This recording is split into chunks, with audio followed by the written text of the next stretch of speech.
말씀으로 옛 계명과 새 계명이란 말씀을 전하도록 하겠습니다.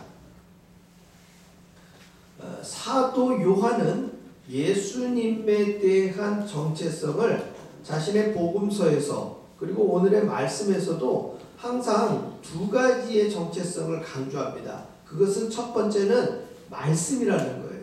말씀. 예수님은 하나님의 말씀이다. 그리고 이 말씀이 육신이 되어 이 땅에 오셨다. 이것을 사도 요한은 강조하고 있고, 두 번째는 빛의 개념이에요. 이 빛이라는 개념은 단순히 이렇게 불이 켜져 있는 라이트의 개념이 아니라 진리를 깨달음으로 말미암아 우리의 영과 혼이 그 깨달음으로 인하여 환하여지는 것. 깨닫게 되면, 알게 되면 왜 하면서 우리 머릿속이 환해지고 의문이 풀리게 되면 우리의 가슴속이 상쾌해지는 것, 이런 것들을 우리가 경험할 수 있단 말이에요. 그래서 예수님이라는 존재는 바로 하나님의 말씀이고, 이 말씀이 우리 가운데 깨달음을 주심으로 인하여 이 빛 가운데 환하여지는 것, 이 두 가지를 예수님의 정체성으로 사도 요한은 반복적으로 그의 서신서와 그의 복음서와 계시록을 통해서 지속적으로 말씀을 주고 있죠. 오늘 이 요한 1서 2장을 보게 되어지면 이제 죄에 대한 이야기를 끄집어내고 있습니다. 우리는 죄하게 되어지면 뭐부터 생각이 드느냐? 가장 첫 번째는 형법에 관련된 죄를 생각해요. 형법. 그러니까 도둑질하거나 사기를 치거나 남에게 해코지를 하거나 물질적인 것을 빼앗는 부분들, 이런 것들은 우리가 오늘날 살고 있는 우리들의 법치 기준으로 보게 되면 형법에 관련된 부분이 있어요. 그 다음에 민법에 관련된 부분이 있죠. 민법, 민사소송이라고 하죠. 그래서 이 민형사법에 관련된 다양한 법에 들어있는 폴더에, 그 폴더 안에 들어있는 것들을 우리는 어기게 되면 뭐라고 생각하는 거예요? 그걸 죄라고 이야기한다는 거예요. 물론 우리가 이 땅 가운데 발을 딛고 있는 가운데에 유대인들의 율법처럼 또 사도 요한이 이야기하고 있는 이 죄에 대한 개념, 예수님을 믿지 않는 사람들이 가지고 있는 죄에 대한 개념, 이 부분이 죄가 아니냐? 그렇지 않아요. 이것도 다 죄가 맞아요. 그러나 우리 그리스도인들이 깨닫게 되는 더 중요한 죄에 대한 개념은 민형사소송법에 관련된 법보다 더 위에 있는, 상위에 있는 개념이 더 중요하다는 거예요. 그 첫 번째에 해당하는 것이 하나님이 주신 계명을 지켰느냐 어겼느냐인데요. 여기에서 가장 중요한 하나님이 주신 계명은 우리가 근원적으로 알고 있는 십계명과 이 십계명에 대해서 유대 랍비들이 꼭 해야만 되는 계명으로 248가지를 갖다가 확대해 갖고 만들었고요. 그리고 하지 말아야 될 율법에 대해서는 365가지를 만들었어요. 그래서 유대인들 랍비들은요, 총 613가지의 이 계명들을 지켜야 되고 지키지 말아야 되는 것으로 구별을 해 놓은 거예요. 그래서 이 율법이 말하는 것은 꼭 지켜야 되고, 율법이 하지 말아야 되는 것은 하지 않는 것으로 그들이 하나님 앞에 구원받은 백성의 삶을 사는 것으로 인식한 거예요. 그런데 더 중요한 것은 뭐냐면, 이 율법학자가 예수님을 시험하기 위해서 한 질문이 있어요. 예수님, 계명 중에 어떤 계명이 가장 큽니까? 라고 질문을 던졌단 말이에요. 이 복음서에 등장한 율법학자의 이 질문에는 사실 함정이 있는 거예요. 왜냐하면 율법학자들 안에서도 논쟁이 있기 때문에 그래요. 그게 뭐냐? 이 613가지 중에 계명들 중에 가장 큰 계명이 무엇이냐라고 했었을 때, A라는 사람이 이 계명이 제일 크다라고 얘기하면 B라는 학자는 다른 계명을 가지고서 배틀이 붙는다는 것이죠. 그리고 이것은요, 끝없는 논쟁으로 가는 것이지 결론이 나지 않아요. 그런데 이 질문을 던진 이에 대해서 예수님은 뭐라고 대답을 했느냐? 그것이 그 들으라 이스라엘아 하고 나오는 신명기 6장 5절에 등장하는 하나님을 사랑하라는 계명을 이야기를 합니다. 뜻을 다하고 힘을 다하고 생명을 다해서 너희 주 하나님을 사랑하라. 즉 하나님을 사랑하는 것이 예수님이 새로운 계명, 제일 큰 계명이라고 못 박은 것이 아니라 이미 유대인들이 자기들이 날 때부터 암송하고 있었던 율법의 가장 첫 번째 그 대목에 신명기 6장 5절에 등장하는 모든 그들의 율법의 인트로덕션에 해당하는 말을 예수님은 상기시켜 주는 거예요.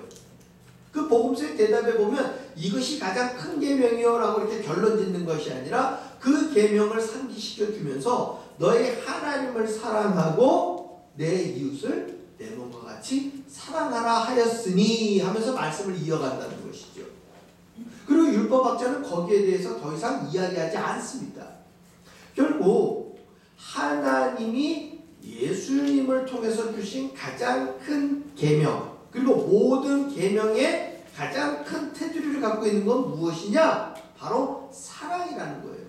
그래서 오늘날 우리 그리스도인들은 여러 가지 구약에 등장해 있는 율법으로 우리가 막 암송하고 유대인들처럼 그걸 이해를 해서 그 율법대로 살려고 하는 것이 아니라 가장 큰 틀에서 하나님을 사랑하고 이것은 하나님과 우리 사람 사이의 수직적인 사랑을 의미하고 그 다음에 우리의 이웃을 내 몸과 같이 사랑하라고 하는 이 수평적 개념의 사랑을 우리는 인식하는 거예요.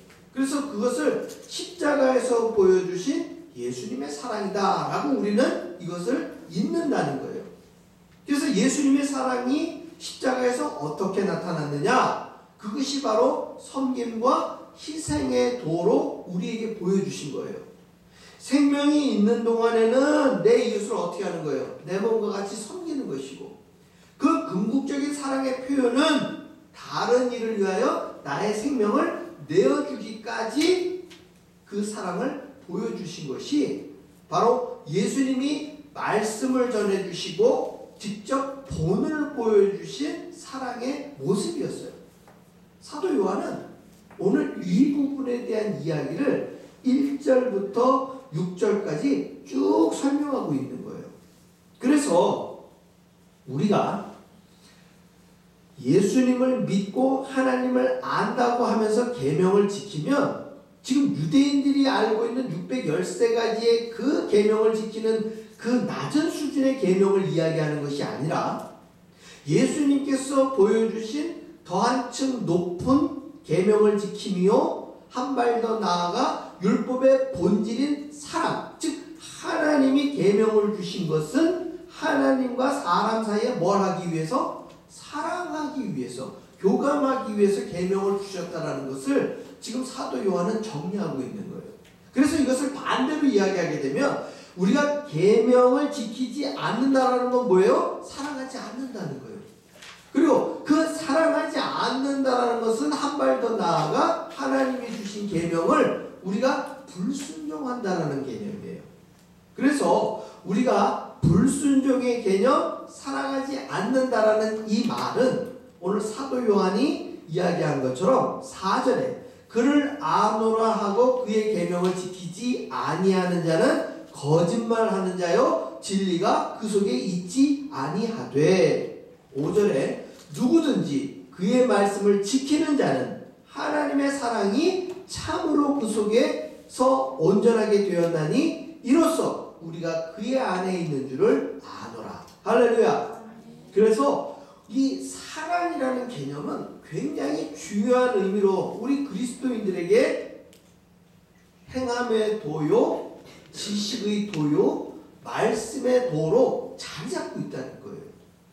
자, 그렇다면 6절에 이렇게 이야기합니다. 그의 안에 산다고 하는 자는 그가 행하시는 대로 자기도 행할지니라.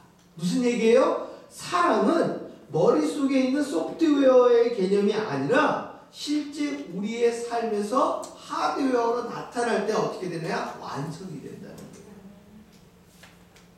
아주 쉬운 예로 예수님이 내가 너희를 사랑해. 나는 너희를 위해서 왔어. 아무리 100번 1000번 말씀했더라도 십자가에서 죽지 않으셨으면 그 사랑은 완성되지 않았다는 얘기예요.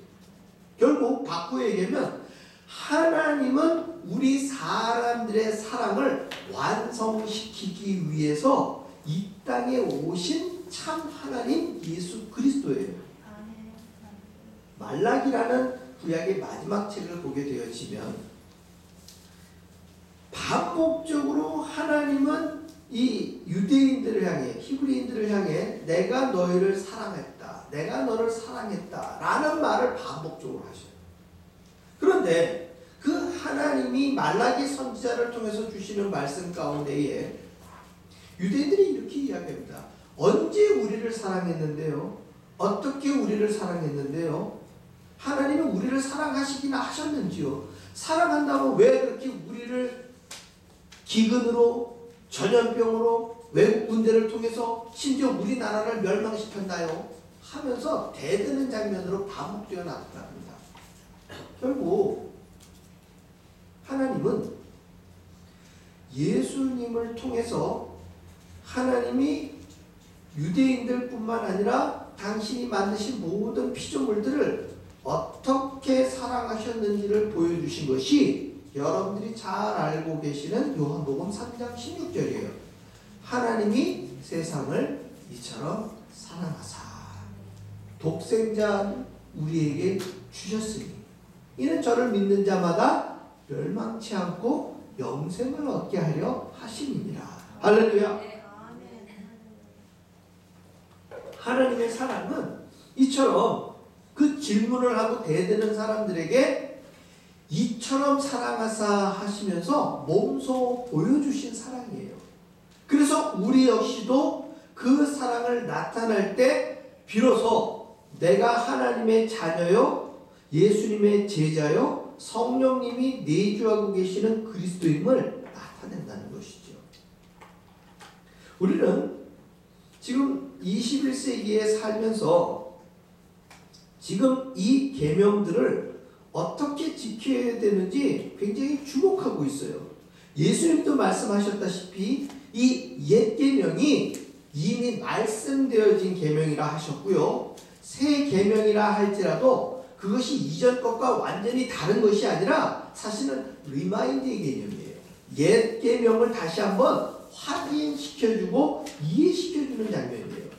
그래서 사도 요한이 너희가 이미 알거니와 라는 표현을 쓴 거고요. 우리 역시도 지금 사도 요한이 이야기한 옛 계명과 새 계명이 이 요한일서가 기록되어진 AD 90년 어간에 그때 말씀되어진 이 새 계명이라 할지라도 2000년이 지난 우리에게는 이 두 가지가 다 뭐가 되는 거예요? 시간적으로 다 옛 계명이 되는 거예요. 그러니까 옛 계명이라 해서 더 이상 효력이 없어서 폐기 처분하는 것이 아니라 이 모든 계명은 가고 오는 모든 세대에 어떻게 되는 거예요? 효력이 있는 거예요. 우리가 정말 이 21세기 2020년 2월에 주목해야 될 것이 뭐냐면 아주 디테일하게 나타난 것이 뭐냐? 지금 한국에 코로나 바이러스가 대구 경북 지역에 지금 발현됐어요. 대구 경북 지역에 발현됐는데 사실 뉴스상으로 나타난 걸로 보니까 맨 처음에 교회라 해서 깜짝 놀랐어요. 근데 그 교회가 어떤 교회예요? 신천지 교회예요. 이 신천지 교회 교인들의 특징이라는 건 뭐냐 하면 자기들 교회에서만 모여서 예배를 드리는 게 아니라 이 사람들이 기존 교회에 들어와가지고 기존 교회를 흔든단 말이에요. 그래서 기존 교회 교인들을 자기네 신천지 교회로 빼가는 게 그들의 미션 중에 하나예요. 그러다 보니까 교회 안에 잠입한 사람들이 자기가 신천지 교인이라는 걸 나타내요? 안 나타내요? 나타내지 않는단 말이에요. 그런데 이번에 코로나 바이러스로 인해 가지고 신천지 교인들의 동선을 갖다가 전부 질병관리본부에서 확인을 하려다가 보니까 지금 병원에 간 것, 마트에 간 것, 우체국에 간 것, 이거는 얘기를 해요, 안 해요? 이건 얘기를 해요. 근데 뭐는 얘기를 안 해요? 다른 교회에 간 얘기들은 안 한단 말이에요. 그러다 보니까 지금 확진자들이 확산되어 가고 있는 가운데에서 빠지는 고리들이 생기는 거예요. 자, 여기까지는 우리가 알고 있는 부분이에요. 그러다 보니까 지금 한국 내에서는 어떤 일들이 벌어지고 있느냐, 이 신천지 교인들 코로나 바이러스 같은 것들 하면서 아주 저주의 대상으로 사람들이 보기 시작했다는 거예요. 두 번째는 지금 전 세계적으로 이 바이러스가 퍼진 이유 중에 하나를 지금 뭘로 보고 있는 거예요? 중국의 우한이라는 지역에서 지금 발생되다 보니까 지금 WHO에서 공식적인 명칭은 코로나19이에요. 코로나19. 그래서 우리나라 뉴스에서는 코로나19라는 표현을 쓰는데, 이 우한 바이러스 혹은 중국 바이러스라고 이야기하는 것은 어떤 한 나라나 어떤 한 지역을 비난하고 이것을 구별시키는 부분들이에요. 차별시키는 부분이에요. 이리 하면 안 된다는 거. 심지어 이름만 되면 알만한 한국에 있는 교회 목사님들이 지금 뭐라고 얘기하느냐, 이 전염병은 하나님이 지금 주신 결과라는 거예요. 중국이 교회를 탄압하고 교회를 갖다가 포크레인 같은 걸로 무너뜨려 가지고 하나님이 그거기에 대한 심판으로 이것을 주셨다라는 거예요. 여러분, 이렇게 되어지면 어떤 현상이 벌어지는 줄 아세요? 코로나 바이러스에 걸리는 사람들은 다 뭐예요? 죽어야 될 존재가 되는 거예요. 그럼 안 걸린 사람은 하나님 앞에 다 의인이에요. 그래서 오죽했으면 예수님께서 유대인들을 향해 뭐라고 얘기했느냐? 실로암 지역에 망대 공사를 하다가 망대가 무너진 적이 있어요. 2000년 전에. 그래서 망대가 무너지면서 사람이 죽었을까요? 안 죽었을까요? 사람이 죽었단 말이에요. 그랬을 때 실로암 망대가 무너졌을 때 죽은 사람들이 너희보다 의롭지 못해서 죽었는 줄 아느냐? 라고 반문하는 장면이 등장한다는 거예요. 우리가 살고 있는 이 세대 가운데는 다양한 사고와 다양한 일들이 벌어져요. 그 일들로 인해서 생명을 잃기도 하고 생명을 얻기도 해요. 그것이 눈에 보이는 현상으로 인해 가지고 의인이고 악인으로 분류가 되느냐? 그것은 우리가 가지고 있는 아주 얄팍한 지식과 아주 가벼운 신앙의 관점일 뿐이에요. 사랑하는 성도 여러분, 우리는요, 예배 드리다가 건물이 갑자기 함몰돼서 죽을 수도 있어요, 없어요? 죽을 수도 있는 거예요. 잘 아시겠지만 이 자리는 약 9년 전에 토네이도가 지나가가지고 이 건물이 완파된 이후에 새로 지은 자리예요. 그러니까 뭐가 지나간 자리예요? 토네이도가 지나간 자리예요. 얼마든지 그 자연재해는 우리가 예배드리고 있는 가운데서도 부지불식간에 나타날 수 있는 상황이에요. 우리는 눈에 보이는 현상을 내가 가지고 있는 관점으로 판단하면 안 된다는 거예요. 옛 계명이나 새 계명이나 우리가 가져야 될 관점은 뭐냐? 그 바이러스를 퍼뜨린 사람이 신천지 교도일이라 할지라도 그 사람은 우리의 믿음의 관점, 우리 예수님의 관점에서 보면 어떤 대상이에요? 구원을 받아야 될 대상이고 예수님의 사랑을 깨닫고 회개하고 돌아와야 될 대상이지 죽어 없어져야 될 존재가 아니라는 거예요.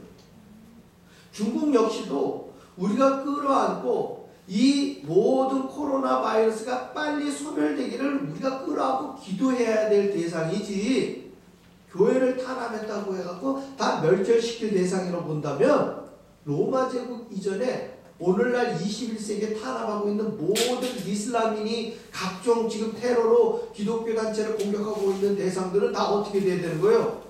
다 진멸돼야 되는 대상으로 밖에는 이야기가 안 되는 거예요. 다시 한번 말씀드리지만 예수님께서 사도 요한을 통해서 오늘날 옛 계명과 새 계명으로 우리에게 반복적으로 주시는 메시지는 뭐냐? 이러할 때 믿는 이들이 깨어서 먼저 그 모든 이들을 끌어안고 기도해야 되는 것이고, 또 한 가지, 의료진이 지금 신천지 교도와 기독교인을 구별하면서 진료합니까? 치료합니까? 그러면 지금 의료진들은 다 예수님과 같은 어떤 신앙의 마음 기독교인이기 때문에 그렇게 하고 있는 거예요? 그렇지 않아요. 그들은 의료인이라는 자신들의 정체성을 가지고서 사람을 구별하지 않고 생명을 걸고 진료를 하고 있다는 거예요. 우리 믿는 이들이 의료인들의 그 순수한 정체성보다 못한 신앙을 갖고 있으면 그건 하나님이 결코 기뻐하지 않는다는 거예요. 우리의 신앙과 우리의 믿음은 그러한 순수한 의료진들의 정체성과 방역하고 있는 사람들도 지금 일선에서 생명을 걸고 방역하고 있는 거 아닙니까? 코로나 바이러스가 발현된 그 지역에 소독제들을 가지고서 가는 사람들이에요. 그 사람들은 아무리 잘 뒤집어 쓰고 잘 프로텍트하고 있다 할지라도 어느 순간 어떻게 될 수 있어요? 감염될 수 있어요. 결국 이러한 눈에 보이는 현상 속에서 우리 그리스도인들이 어떻게 냉정하게 성경이 말하고 있는 그리스도의 사랑을 보이고 행동할 것인지는 우리가 깨어서 기도할 때 성령이 지혜를 주신다는 거예요. 첫 번째, 저주의 대상이 아니라 사랑의 대상으로 모든 사람들의 질병 걸린 사람들을 위해서 빨리 낫기를 기도해야 되는 것이 우리들의 모습입니다. 두 번째, 할 수 있거든. 우리가 직접 가서 자원봉사를 하든지 그 의료진들을 돕는 일도 우리가 행할 일이에요. 그리고 세 번째는 이 본문의 말씀을 우리가 지속적으로 이 입으로 함부로 험난한 말들을 하고 교회 신앙인인데도 불구하고 맞아 이거는 하나님께서 전염병을 진노의 징벌로 우리에게 주신 거야. 다윗 때에도 그랬지. 요한계시록에도 나와 있지 않아? 하면서 성경을 들먹이면서 얘기하는 사람들에게 그리 되지 않았음을 분명히 이야기할 수 있는 성경적인 지식이 우리 가운데 있어야 된다는 거예요.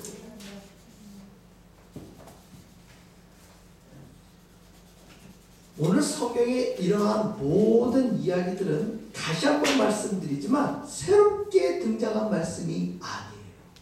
아주 오래전부터 이 세상을 창조하신 하나님의 말씀이고 예수님이 이 땅 가운데 오셔서 우리에게 주신 말씀이고 많은 믿는 이들이 그 모든 말씀을 기록하여 남겨주신 구약, 신약, 66권 성경책에 기록되어져 있는 말씀이에요. 그래서 이 말씀을 지키는 것은 저와 여러분이 오늘 우리가 발을 딛고 있는 이 세상 가운데서도 열심을 내야 될 말씀이에요. 요한은 자신이 기록한 복음서 요한복음 13장 35절에서 이렇게 이야기합니다. 너희가 서로 사랑하면 이로써 모든 사람이 너희가 내 제자인 줄 알리라. 할렐루야. 우리가 입으로 복음을 전하는 것도 중요하지만 너희가 서로 사랑하면 이로써 이 사랑의 행위, 사랑의 행동, 사랑의 생각, 사랑의 우리의 구체적인 삶의 양식이 바로 가고 오는 모든 세대 가운데 저와 여러분이 그리스도의 제자인 줄 알게 하는 가장 중요한 모티브가 된다는 이 놀라운 사실을 기억하시면서 옛 계명과 새 계명을 가슴에 새겨서 늘 삶의 실천 양식으로 옮기시는 지혜로운 그리스도인들 되시기를 주의 이름으로 축원합니다. 기도하겠습니다.